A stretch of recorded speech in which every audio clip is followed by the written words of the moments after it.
Cześć, witajcie moi drodzy w kolejnym materiale wideo. Dzisiaj zajmiemy się listwami oświetleniowymi z IKEA, konkretnie LEDami do kuchni z serii Omlop. Jak wiecie, dawno nie było na kanale produktów IKEA, ale teraz przypadkowo, będąc w tym właśnie sklepie, natrafiłem na promocyjną cenę na takie listwy Omlopa serii Omlop. Standardowa cena 100 zł. Szczerze mówiąc, nie polecam w tej cenie. Myślę, że nie są warte raczej zakupu, chociaż są solidne, bo IKEA raczej przyzwyczaiła nas do tego, że ich produkty są po prostu solidne i w miarę atrakcyjne cenowo. Co do LEDów nie do końca się to sprawdza. Zamiast 100 zł cena promocyjna, wyprzedażowa tak naprawdę 30 zł. Nabyłem więc dwie takie listwy i tutaj zaoszczędziłem sporo środków, bo za 60 zł zamiast za 200 zł, to myślę, że przecena jest całkiem solidna. 60 cm, 300 lumenów, jeżeli chodzi o parametry, 24 cale, 60 cm długość, więc dwie takie listwy załatwiają mi tak naprawdę kwestię wymiany oświetlenia pod blatem w kuchni, czy nad blatem w kuchni, przepraszam. 300 lumenów strumień świetlny, 5,4 W. Natomiast charakterystyczną kwestią tych listw jest to, że one są na 24 V, a więc niestety żaden z zasilaczy, który posiadałem, nie pasował. Zasilacze można spróbować nabyć osobno. Cena tutaj, jak sprawdzałem, około 30 zł, więc niestety to, co zaoszczędziłem tak naprawdę na tym zasilaczu, na tych listwach, przepraszam, to wydałem na zasilacz, bo najtańszy pasujący zasilacz w IKEA to była Ansluta, która, słuchajcie, tutaj macie oznaczenie, która niestety kosztuje, żebym Was nie skłamał, ale około 80 zł. Także na listwach zaoszczędziłem, na zasilaczu już niekoniecznie, ale nie chciało mi się czekać ani dopasowywać jakiegoś zewnętrznego zasilacza. Tutaj było wszystko out of the box, dlatego łącznie, sumarycznie myślę, że i tak finalnie nie wyszło drogo. Zasilacz 24V, jeżeli chodzi o moc, natomiast to jest on ograniczony do 19 W maksymalnie. Tutaj mamy 5,4 W na jednej z listwie, więc spokojnie moglibyśmy podłączyć takie 3 listwy. Mi 3 nie są potrzebne, więc no tutaj przy 5,4 W mam sporą rezerwę, wykorzystuję nieco ponad połowę mocy tego zasilacza. Zasilacz jest, słuchajcie, modułowy. Podłączamy końcówki. One się wpinają bez problemu do takiego portu. Możemy do 6 list podłączyć. No oczywiście nie takich, bo te niestety są zbyt prądożerne. Możemy też wybrać, słuchajcie, z serii bezprzewodowej ze ściemniaczem zasilacze, natomiast to jest już wyższa cena, plus do tego włącznik, plus pilot. No, lądujemy grubo ponad 100 zł, więc no te rozwiązania z IKEA może i są solidne, ale są niestety drogie po prostu, jeżeli chodzi o LEDy.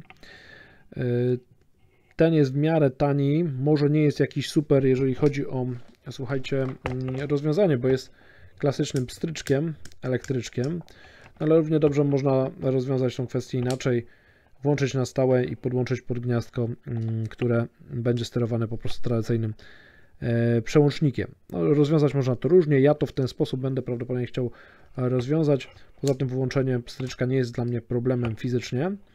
Nie muszę mieć bezprzewodowych urządzeń, które łączą się z serwerami gdzieś na drugim wybrzeżu. Tu mamy jeszcze informację, nie wiem, czy to będzie widać. Tak, mamy, słuchajcie, 24V max i 3 A.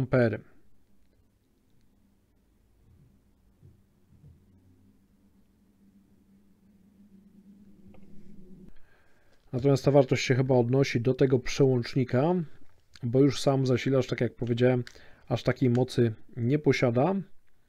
I tutaj mamy, co będzie raczej słabo widoczne, informację o tym, że maksymalny prąd to 19 W.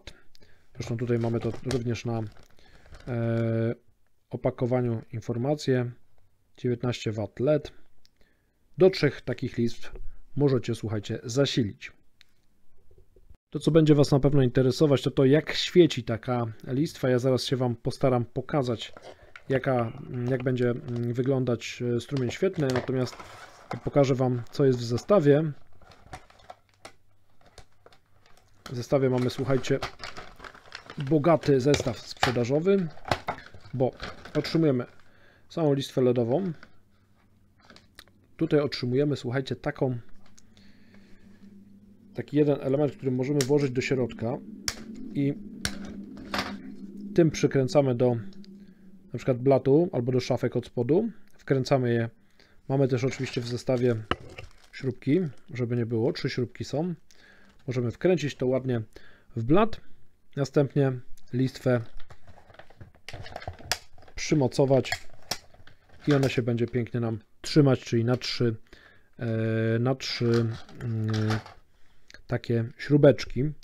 Mamy też, słuchajcie, taką listwę, która pozwoli nam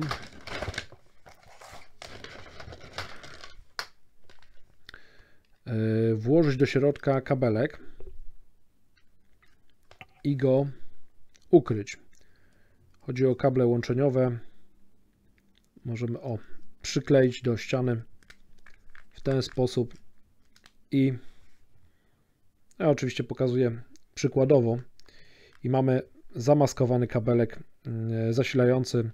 Na pewno wygląda to bardziej estetycznie niż gdyby takie kable się plątały pod szafką. Przechodząc już do samego podłączenia i tego, jak to wygląda, mamy taką wtyczkę. Nie wiem, czy to będzie widać.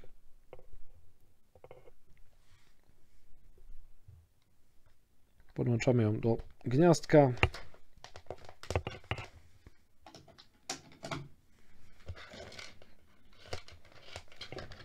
Do tego podłączamy, do rozdzielacza podłączamy końcówki od LEDów.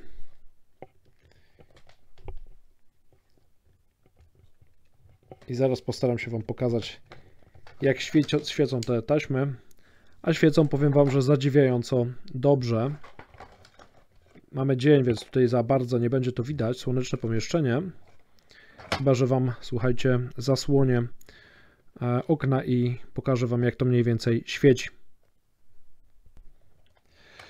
Słuchajcie, 300 lumenów. No, trzeba przyznać, że strumień świetlny jest spokojnie wystarczający do pracy. Więc tutaj nie mam zastrzeżeń. Obawiałem się trochę mocy tych LEDów. Natomiast okazało się, że niepotrzebnie, bo rzeczywiście to światło jest w zupełności wystarczające. Dajcie znać proszę w komentarzach, czy uważacie, że produkty IKEA, jeżeli chodzi o LEDy, są warte zakupu, czy też nie. Uważacie, że są zbyt drogie albo zbyt słabe. Jakie macie zdanie na ich temat? Jestem tego ciekawy. Łapki w górę oczywiście motywują mnie do kręcenia kolejnych filmów, a jeżeli nie zasubskrybowaliście kanału, to proponuję zrobić to teraz, najlepiej z dzwoneczkiem. Hej, hej!